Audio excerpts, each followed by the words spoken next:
All right, so this is chapter 1, introduction. So these are all quotes from your textbook at the beginning of each chapter.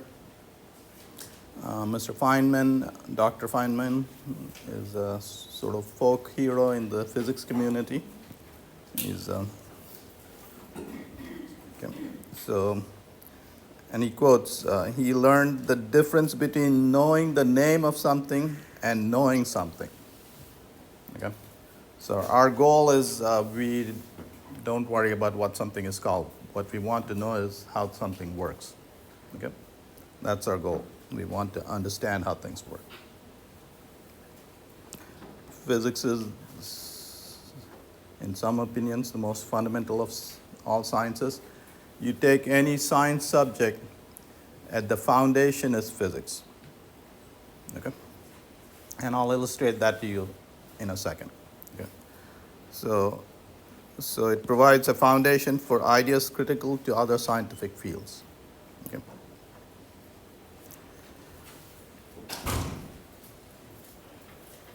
All right, so let me give you a little idea. You guys have all seen this, birds flying in formation. Why do they do that?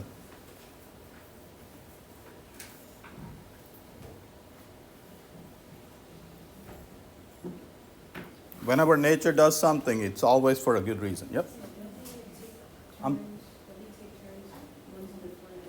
Very good, very good, very good. Okay. So but why are they flying in formation? Yep. No.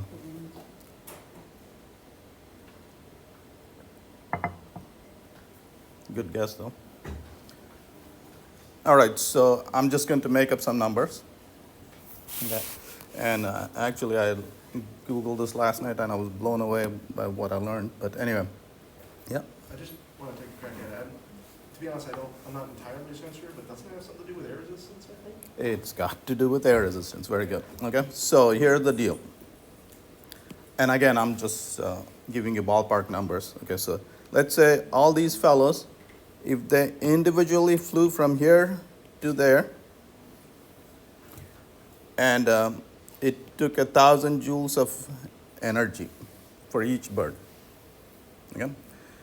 Now, you would do something if it costs you less energy, right? I mean, you guys have all shopped. If something costs $100 in this store, if it costs $80 somewhere else, you're going to go buy that. Okay? So now, if you flew individually, it would take 1,000 joules to go from here to there. But if you flew in formation, this guy is not spending 1,000 joules. This guy is spending only about 800 joules. Again, like I said, I'm just making up ballpark numbers. Okay. It costs him less energy because there is less air resistance. Okay. Well, who's working the hardest? The guy in the front.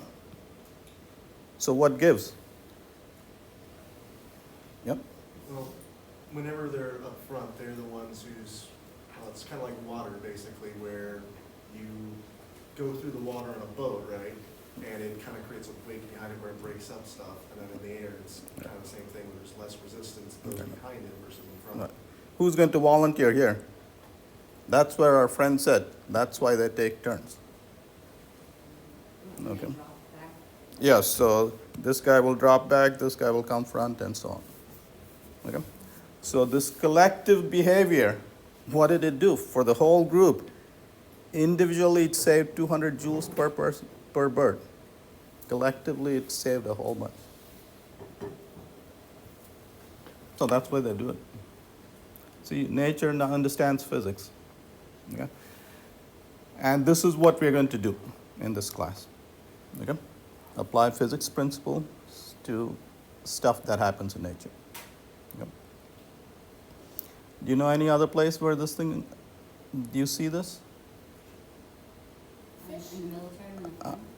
Fish. You see bicyclists drafting. Yeah. You see NASCAR cars drafting. Okay. So if this was a bicycle, this guy, if you're at the right spot, that's why they follow that closely, you can use 50% less energy, up to a maximum 50%. So instead of being able to go 100 miles, you can go 200 miles. Okay? Of course, you're running the risk of you'd better time it properly, right? And you'd be better watching that wheel. Okay? All right, so we'll learn principles of physics and their applications to health sciences. Okay? All right, so we'll learn about this in one of the later chapters, chapter 6, but I just want to, again, illustrate this, the idea of this course with an example. Okay. So, in health sciences, we are interested in the transport of fluids. Your blood is transported and stuff like that. Okay. So here's a pipe. You want to make fluid flow through this.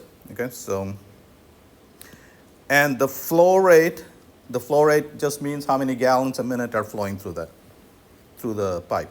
Okay. So the flow rate of the fluid, to make fluid flow, what you have to have is you have to have a pressure difference. If you want the fluid to flow in this direction, this pressure has to be higher than this. Okay. Now, oh wow, this thing messed up my formula. Okay. So this symbol needs to be eta. It's a Greek symbol, and there's eta. Okay. So Q, the flow rate. Again, you don't have to remember any of this. You just need to understand some parts of it. And that is pi r to the power 4, 8 eta. Okay. Eta is the viscosity of the fluid, meaning the friction of the fluid. Okay. Let's say you have a pipe. The pressure is the same, the size of the pipe is the same, and you're pushing water or honey. Which flows faster? I'm sorry? Water would flow faster. You would have a higher flow rate for water. That means for honey, eta, the viscosity is higher. Okay? Higher the viscosity, harder it is for the fluid to flow. Did you guys understand that? Okay. All right, so now here's the application. All right. So let's say after class you go eat lunch. You have a big lunch. Okay. After you eat a big lunch, what happens is the blood flow to your intestines increases by a factor of 5. Okay, so let me say that again. Let's say 1 gallon a minute was flowing. 1 pint a minute was flowing to your intestine before your lunch. After your lunch, now 5 pints a minute are flowing to your intestines. Why is that?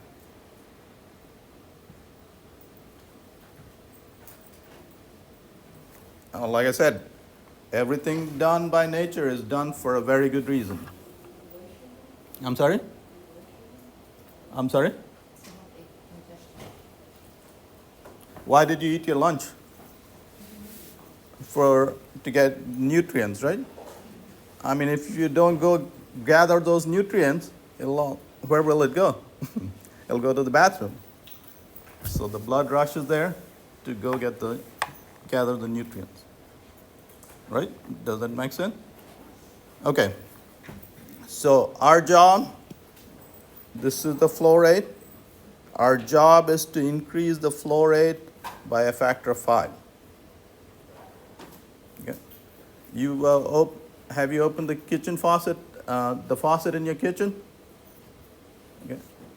You open the faucet, you have a flow rate. Can you increase the flow rate by 5? No. Okay.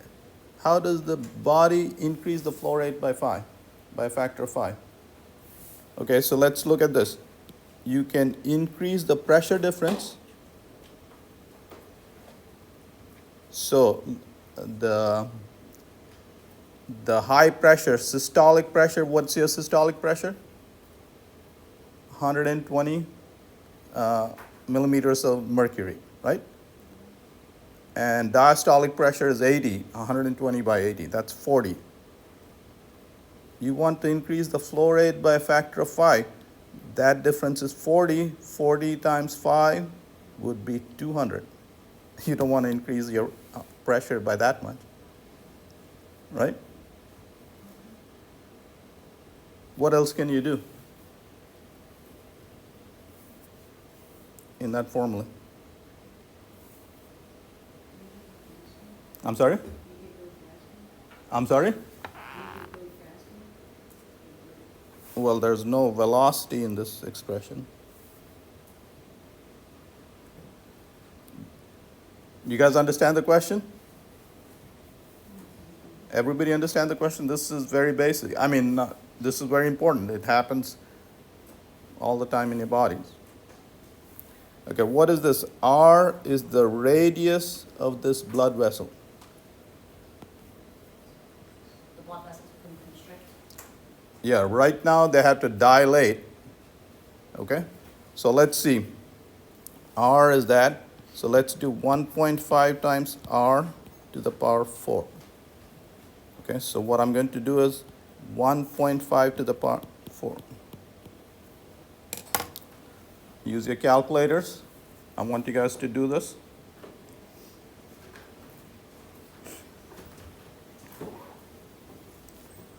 All right, so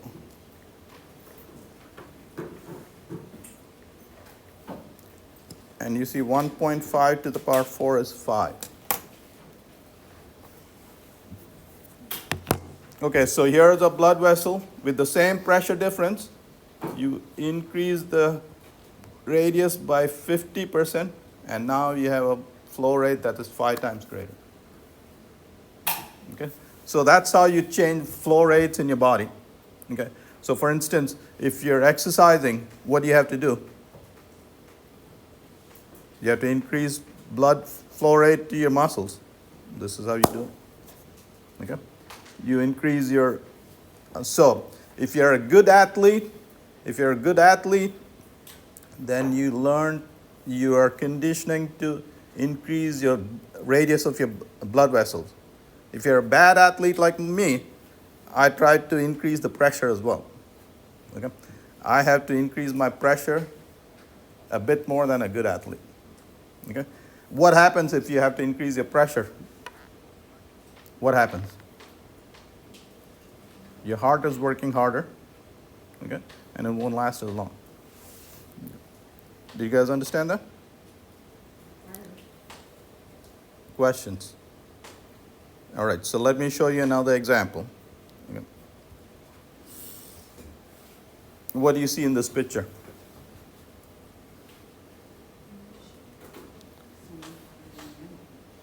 Okay, so this is when it's cold outside, and this is when it's warm outside. Okay, so you want to maintain a core body temperature of 37 degrees at all, 37 degrees Celsius at all times. Okay. Now, if it's cold outside and blood is flowing to the extremities, what happens? You lose heat. So you lose heat to the outside. By the way, we use the same symbol in physics for a whole bunch of things. So now this is, Q is heat, and you lose heat to the outside when it's cold outside. Do you want to lose heat to the cold outside? No. So what do? You make sure that blood doesn't flow to your extremities and heat loss is cut down. Okay? How did you stop blood flow to the extremities? Yep. The veins constrict. Exactly.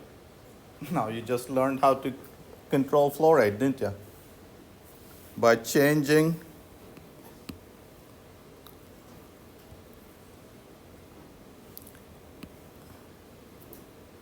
you just learned how to control flow rate. Okay? So the easiest thing to do is either dilate or constrict your blood vessels. Okay? And that's how a lot of flow rate is controlled in your body. Okay? Okay, so this is the kind of stuff we'll be doing in this class. You guys understand?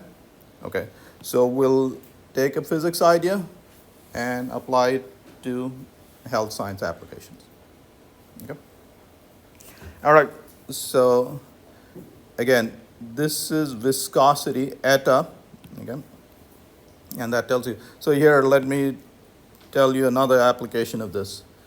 You guys know that there are oil fields in north of Alaska in Prudhoe Bay. Alaska gets cold and stuff like that. And so they have to, the oil is brought down by pipes to the south. Okay? When oil is cold, it is very viscous. It doesn't flow easily. This number is high. Okay? And so there are pumps that maintain the pressure difference. Okay, so if you want a flow rate, if this number is high, you have to have a higher pressure difference to have a certain flow rate. And the higher the pressure difference, harder the pump is working, more money it costs you to pump the oil. Is there any way to fix that? So what they do is they make this number smaller. How do they make that number smaller? They wind heaters around the pipe. You guys understand? You have heaters around the pipe, you make this number smaller, and you get a better flow rate. Okay? I'm sorry? So the heat just makes it small? This number smaller, it makes the viscosities smaller. You can do this to honey too. Warmer honey flows easier. So same idea. Yeah. All right, so again, this problem is shows you. So when I put something like that, you have to read the problem and just get a sense for it. Okay? So if there's a quiz problem, you have to understand this. So if you increase the radius by a factor of 50%, flow rate increases from 1 liter a minute to 5 liters a minute. Okay? So that's the kind of stuff you need to understand. Okay? And that's what we just talked about. Okay, so if we see that if the radius is increased to 1 and 1.5 its original size, the flow rate will be 5 times its original value. So a 500% increase in flow rate is accomplished by 50% increase in the radii. Yeah?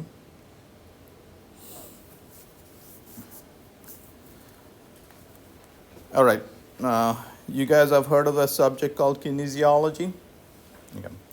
So apparently, that's why athletes have to train. So we do not have an intuitive feel to how to use our bodies efficiently. Okay. I'm sure you'll believe that Tiger Woods is a much better golfer than me. And I could go work out and be as strong as him, but I probably couldn't hit it as far as him. Okay. So he uses his body much more efficiently than me. Okay? So, and kinesiology is a subject that does that, teaches you how to use your body most efficiently. Okay? So the study of motion will study motion, how the body moves and all, and these will be some of the concepts that will be involved: distance, time, velocity, and acceleration. Okay? So we'll learn about all of that. We'll also learn work and energy. Okay, so you will learn that, see, when I lift this cup up, I've done work on this object. Okay? To do work, you need energy. Okay? Now, what would you like? You would like to be as efficient as possible, right? Okay. Now, 100% efficiency is not possible. Our body at best is 20% efficient. what does that statement mean? It's 20% efficient.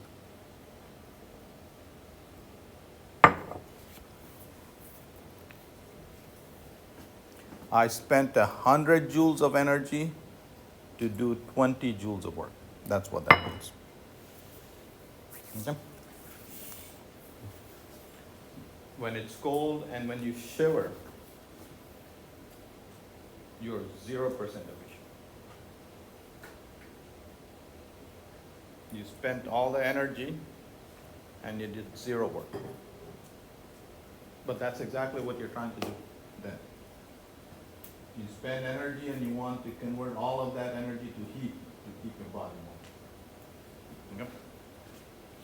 So here's the deal. The more muscles you use in your body to do something, the less efficient you are. So that's what it turns out to be. Okay? All right, so we'll learn all of that. So, all right, we just had the Olympics. You got, I don't know if you watched any of the swimming events. In any swimming race, the swimmers dive into the pool, and what do? They stay underwater as long as possible, right? Why is that? I'm sorry? Less energy to come up with air. I'm sorry? So there's less energy for you to come up and get a breath of air. Okay, so underwater, swimming underwater, your efficiency is 4%. On the surface, it's less than 2%. So you're more than twice as efficient underwater. Okay? But you eventually have to come up because you need oxygen. So when you're underwater, you're doing anaerobic metabolism, okay? Because you're using up the existing oxygen. But you're underwater because you're more efficient, okay? And so that's why they do that. Okay, cycling is 20% efficient. So for 100 joules of energy you spend, you get 20 joules of motion in cycling. Okay. You'll learn later in the course that a single muscle can be 25% efficient. Okay. So that's the maximum efficiency you could hope to have. Cycling uses very few large muscles, and so you're 20% efficient. Okay. Swimming uses a lot more muscles. Okay. And when you have a lot more muscles being used, a lot of times they work against each other. They have to. Okay. And so that's the efficiency. Okay. So generally in biology, whenever nature does something, it does it because it uses the least amount of energy. Okay? Nature wants to be the most efficient. And you saw an example of that right here in this picture. Okay? This was about efficiency. Okay? Why do you want to spend more money than you have to, right? Okay. All right. So you saw that body temperature, we are warm-blooded animals, and we maintain a core body temperature of 37 degrees Celsius. So maintain a constant body temperatures. Okay. Animals continue to produce heat as a byproduct of essential processes when surrounding temperatures are higher than body temperature. Every time you use up ATP molecules to do something, so let's say to produce an enzyme, to produce protein and stuff like that, you use 100 joules of energy from ATP, all of that doesn't go into producing that protein. Some of that is wasted, and that becomes heat. Okay? And you need some of that heat to maintain your body temperature. Okay? So all your essential processes are producing heat. Okay.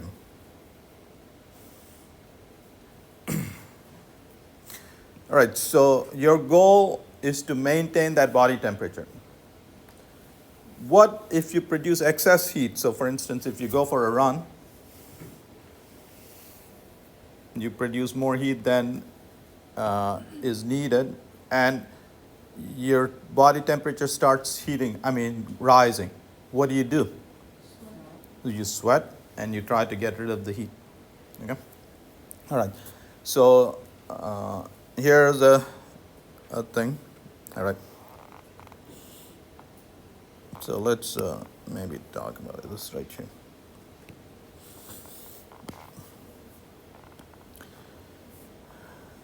You know a calorie of heat? Okay. A food calorie, by the way, is really 1,000 calories. Okay. So here's 1 gram of water, and to raise its temperature by 1 degree Celsius, you need 1 calorie of heat. Okay. 1 gram of water. Excuse me there? Can you hold up your bottle? Okay. So 1 gram of water is a capful of water. To heat that much water by 1 degree Celsius, you need 1 calorie of. Okay.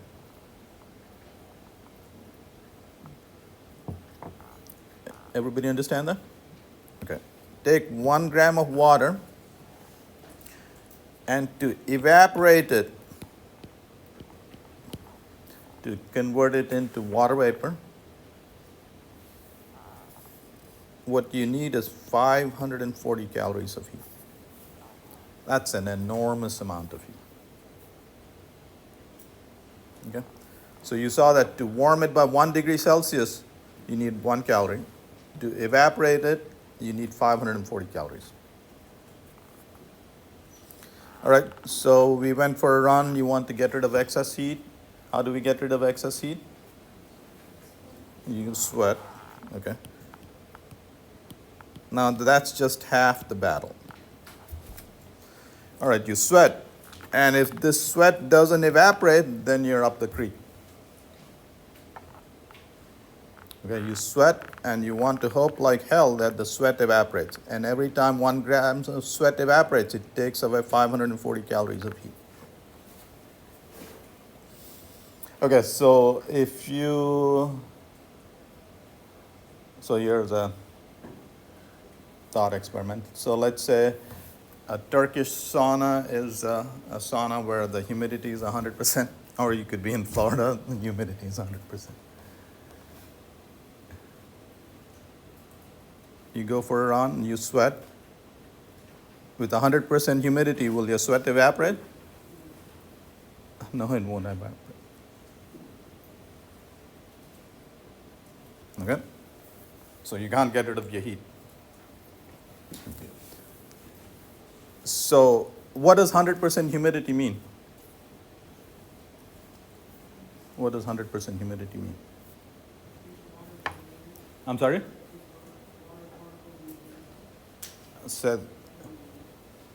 I'm sorry, say that again. Okay, so very good. At every temperature, the atmosphere can hold only so much water. So for instance, at this temperature, I don't know the exact number, the temperature in this room is 20 degrees Celsius, and let's say it can hold 10 grams per liter, 10 grams of water per liter. Okay? In this room, in an air conditioning room, they maintain about 50% humidity.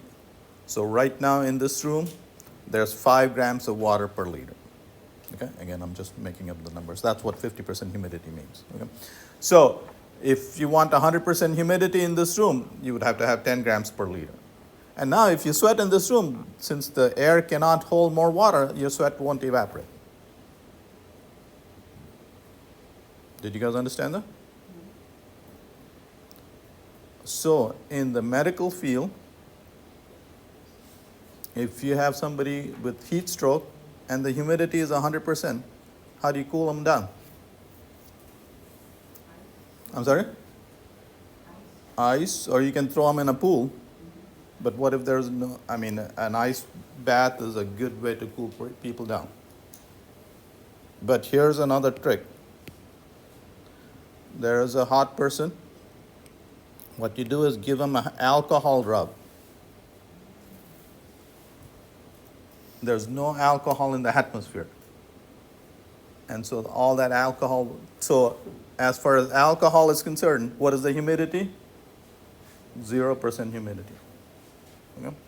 So you give them an alcohol rub, and every time 1 gram of alcohol evaporates, it takes away 240 calories of heat. Okay? So that's why we sweat water and not alcohol. But that's a good fix. All right. You guys understand that? All right. So by the way, here in Florida, this is an issue. The excess heat is dissipated by perspiring, by sweating. And again, like I said, just sweating is half the battle. You hope like hell that your sweat evaporates. Okay. And for that, you need less than 100% humidity. So by the way, so if the ambient temperature is, so your body temperature is 37 degrees Celsius. Okay, so we'll learn this. There are 3 mechanisms for losing heat: conduction, convection,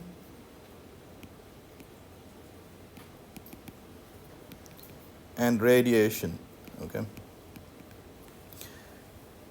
And so for conduction, if the temperature outside is hotter than your body temperature, heat is flowing in from conduction.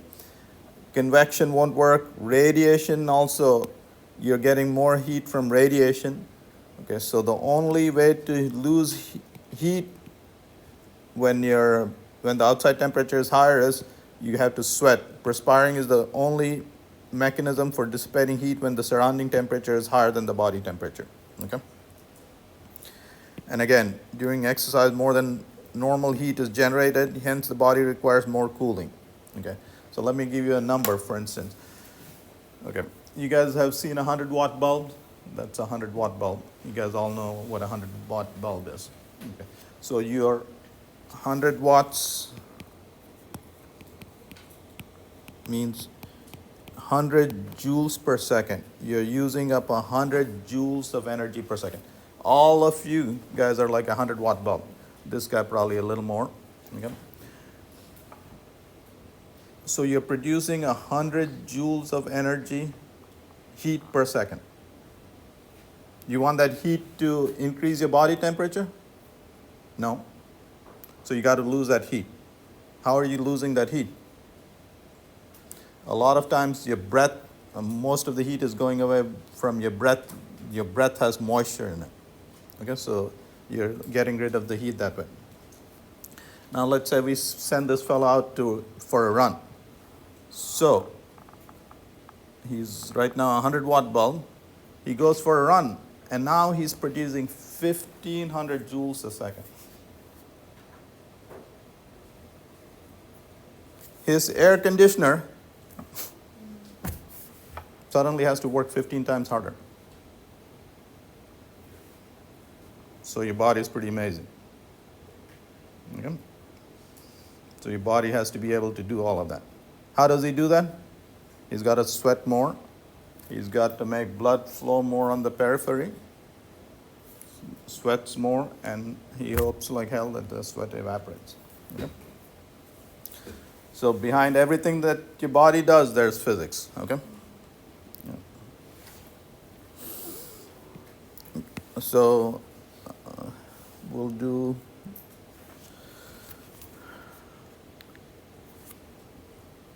Yeah, so physical therapy, usually weakened or damaged muscles is when you have weakened or damaged muscles, that's when you need physical therapy. Okay. Your muscles are already damaged, and if I have to lift my leg up, this might be harder to do. My muscles might not be strong enough to do. So what can I do? You can go inside a pool, then you're not having to lift up as much weight. Okay? So a lot of physical therapy is done in water to help support the weight of the person and so on. Okay? We'll study the physics of fluids, where we have a lot of applications in biology. Okay, so here are some of the things when physical therapy is needed: recovery from surgery and so on. Okay.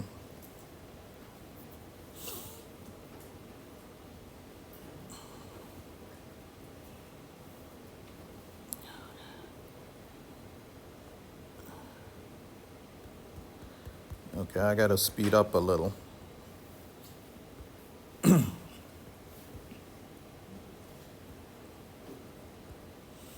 All right.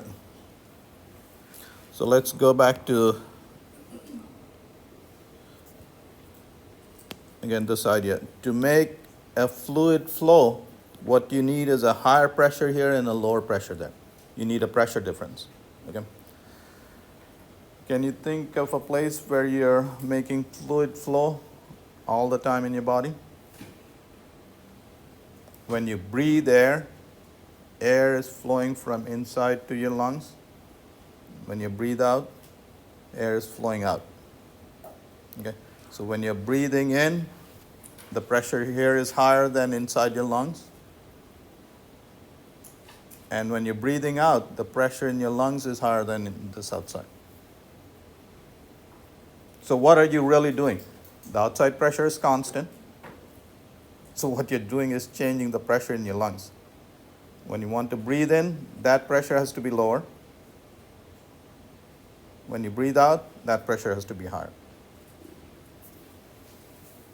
Right? Okay, so let's see how we do that. Okay. And I'm going to quickly go over it. We'll talk about it in a little more detail. I'm going to leave out some details right now. Okay. But we'll talk about it more. Okay, so again, we're going to breathe in.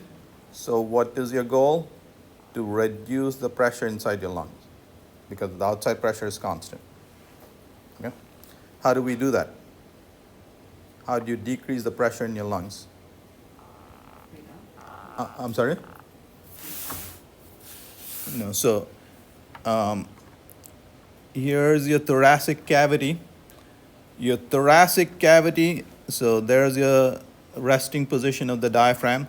And again, we'll talk about this. What these pressure, the pressure inside your lung, what this is saying is zero. What that is gauge pressure. That means the actual pressure minus atmospheric pressure. What is the outside pressure? It's atmospheric pressure. And this is gauge pressure. It's called gauge pressure because that's what pressure gauges measure. Okay? It's the actual pressure minus atmospheric pressure. And so when the gauge pressure is zero, that means the actual pressure is equal to atmospheric pressure. Okay, so right now, this is atmospheric pressure, so there's no air flowing into your lungs. Now, if you want air flowing into your lungs, what do you want? This pressure to be lower. When your diaphragm lowers, see, the pressure surrounding your lungs decreases. By the way, in your thoracic cavity, there's partial vacuum. Okay? And you guys know that if your thoracic cavity gets injured and that vacuum is removed, then your lungs collapse. Okay?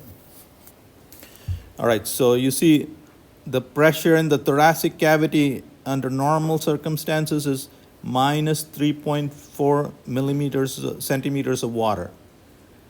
When your diaphragm lowers, this thoracic cavity expands, the pressure around it, pressure in it lowers, and the pressure on your lungs, inside the lungs, decreases, and air flows in.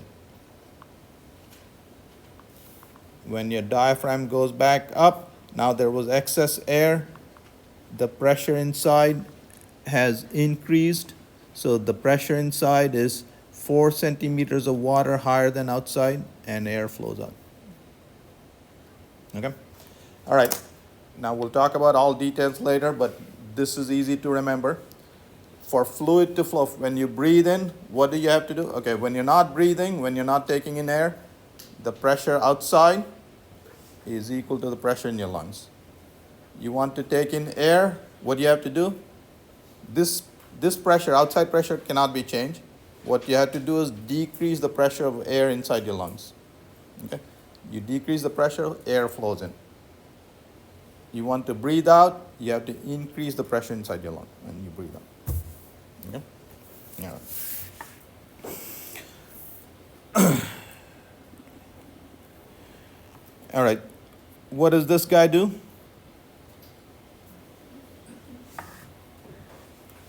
We'll talk about this guy. When I'm talking, I'm sending you sound waves. What is the job of this guy? All your sensors, you get an input, and their job is to convert that to nerve impulses, which is what this computer understands. Okay? So you have to convert into a nerve impulse. So these are all what are called transducers. You get energy in one form and you're converting into electrical energy. Okay? So we'll learn how sound waves are converted to nerve impulses. Okay? Now it turns out that we'll talk about frequencies. You can hear from 20 hertz to 20,000 hertz. Okay? Now, an older guy like me can probably only hear up to 8,000 hertz. This young fellow can hear 15,000 hertz and so on. Okay. Yeah. So hearing is the perception of sound. Okay. So again, you have to convert energy coming in as sound waves into nerve impulses. Okay. So we will learn stuff about loudness and stuff like that. So let me tell you a neat thing for loudness. Okay, let's say these two people are playing violins,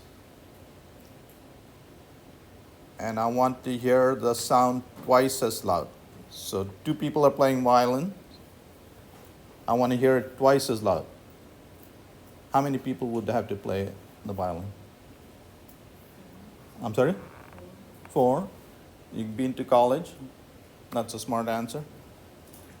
It turns out 20 people have to play.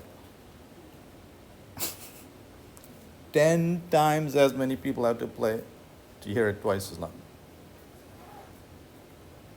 Now you understand why the orchestras have that many violinists and stuff like that. Okay.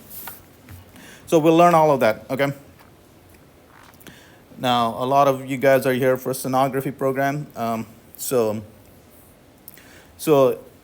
this sensor of yours works in this frequency range, okay?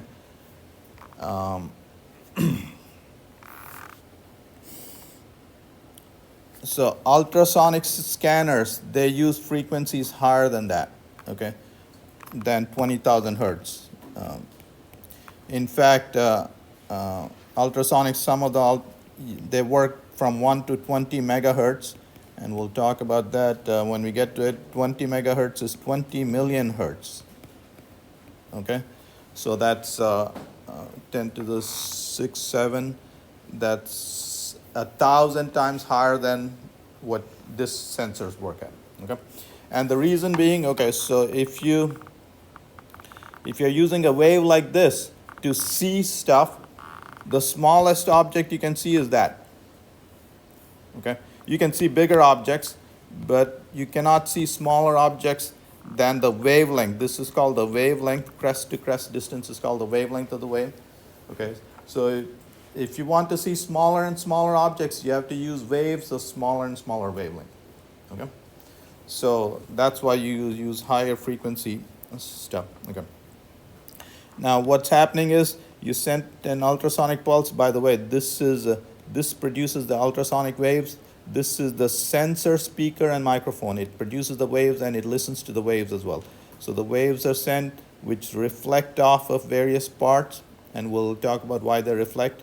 And so you send out a pulse, you listen to the pulse, and then you send out another pulse, okay? Okay, from the time difference, you know how far the object is. if the object is coming at you, it reflects a higher frequency, just like the radar that the cops use. You send out a radar, and if a car is coming at you, the reflected frequency is higher. If the car is moving away from you, the reflected frequency is lower. Okay? And the frequency difference depends on the speed. So you use all that information. Okay, so for instance, this is the time delay. So this object was close by, this object is further off, and so on. The larger the reflection, the bigger the object it's being reflected from. Okay, so it's using all this information to make the image. Okay. All right, so here's your heart. These are the atria. The atria contract at the same time, and the ventricles contract at the same time. Okay, so the right ventricle sends blood to the lungs for what? To refresh it with oxygen. The left ventricle sends it to oxygenated blood to the rest of the body. Okay. Now the ventricle has to contract at the same time. Okay, if all these muscles contract randomly, that's called ventricular fibrillation. If you have chaotic vibration, the heart won't come out of it. And within minutes, that's fatal. So that's a very huge concern. Okay?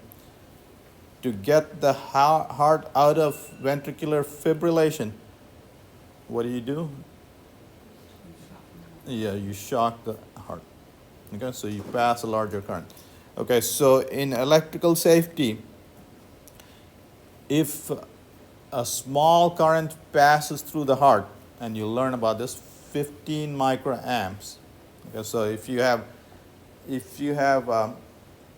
somebody has a pacemaker and the pacemaker leads are exposed, all you have to do is touch them.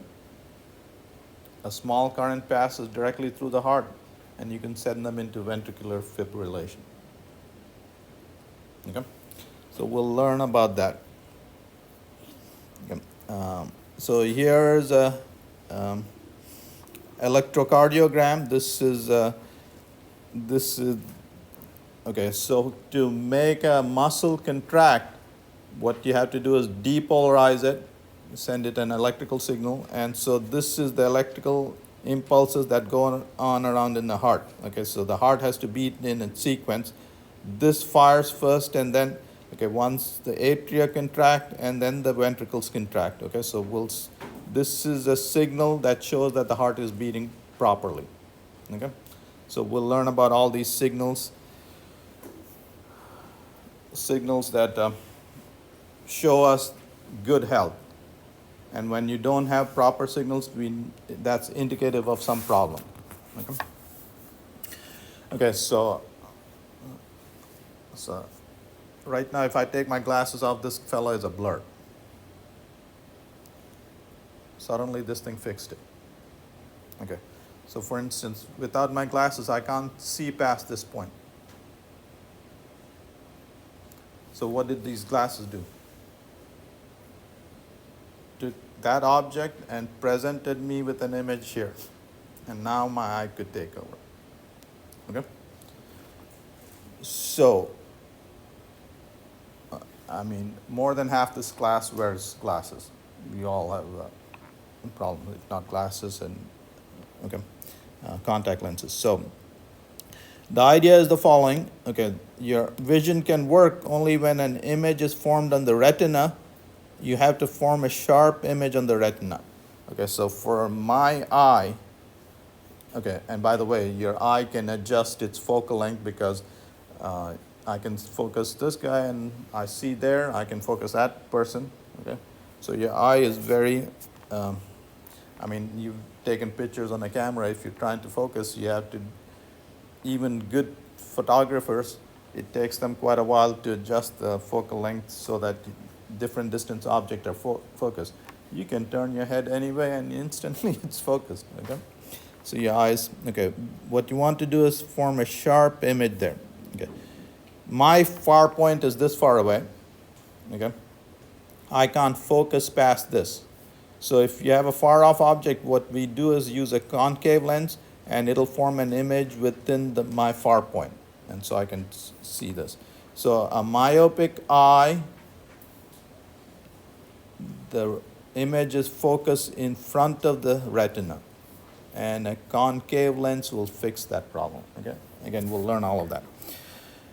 A hypermetropic eye or hypermyopic eye is people can see far off objects but cannot see close objects. Okay? So if they want to read, and this happens when you get older, I have both problems.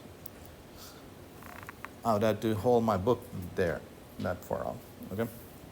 That vision is corrected using something called a convex lens, and we'll talk about that again. Okay.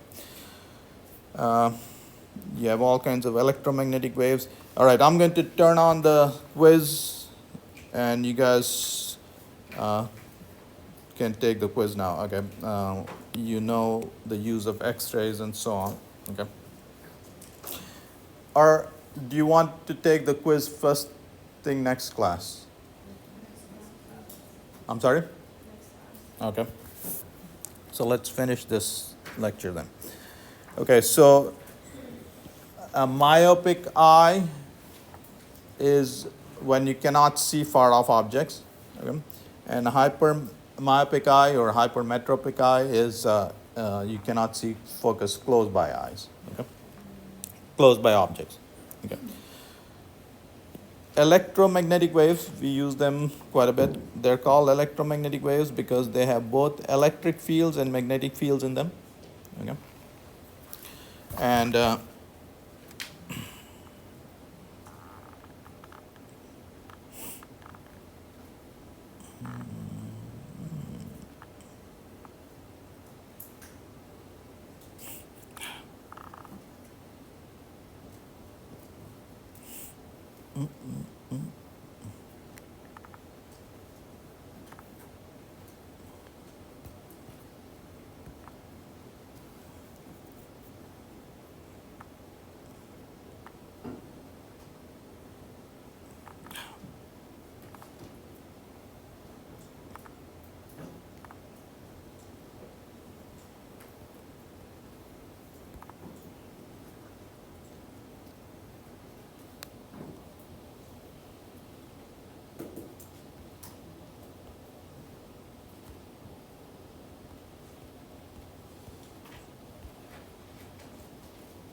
okay, so here's the electromagnetic spectrum.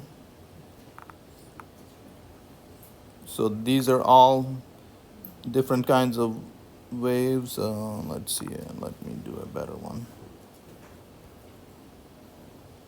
Okay, so our eyes are sensitive to very narrow band of frequency. You see on the right, the wavelength is decreasing and frequency is increasing. When frequency increases, those are higher energy electromagnetic waves.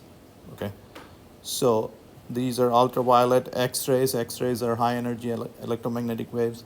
Gamma rays are high energy electromagnetic waves, and so on. These are infrared heat waves, okay, microwaves, radio waves, and so on. Okay, so microwaves can be used for deep heating while ultrawaves cannot, and that's because, okay, shorter the wavelength, less deeply the wave penetrates your body. Okay, so if you want deep heating, you need longer wavelength waves. Okay, so the waves will penetrate about 400 times the wavelength of the wave. Okay, so shorter the wavelength, less deeply the waves will penetrate. Okay.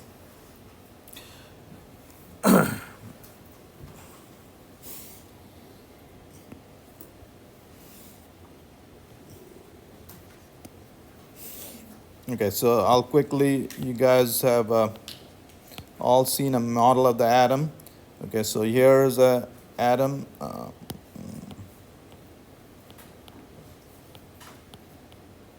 Here's the nucleus of the atom, and here are the electrons.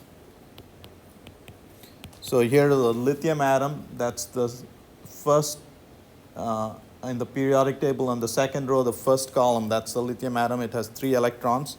Okay, so these are the energy levels. Okay, this is the ground state of the lithium atom. Now, if you somehow excite this atom and put this electron here, what happens is within a trillionth of a second, this electron wants to fall down back to its ground state. Okay, so it wants to fall back down, and what it does is it sends a photon, a packet of light. Now, every atom, so the energy of this photon is equal to the energy difference between these two levels. Okay? And atoms have many, so you can have an electron jump from here to there and send out a higher energy photon. Did you guys understand that? Okay. All these energy differences are different for different atoms. So every atom sends out different photons. It's like their social security number. It's like their fingerprint. Okay, the light coming from an atom, every atom sends a different spectrum and molecule. Okay, so if I want to know what this table is made of, if I can do this, I'll just heat this table. Okay, look at the light coming from this table, and I know exactly what those atoms are.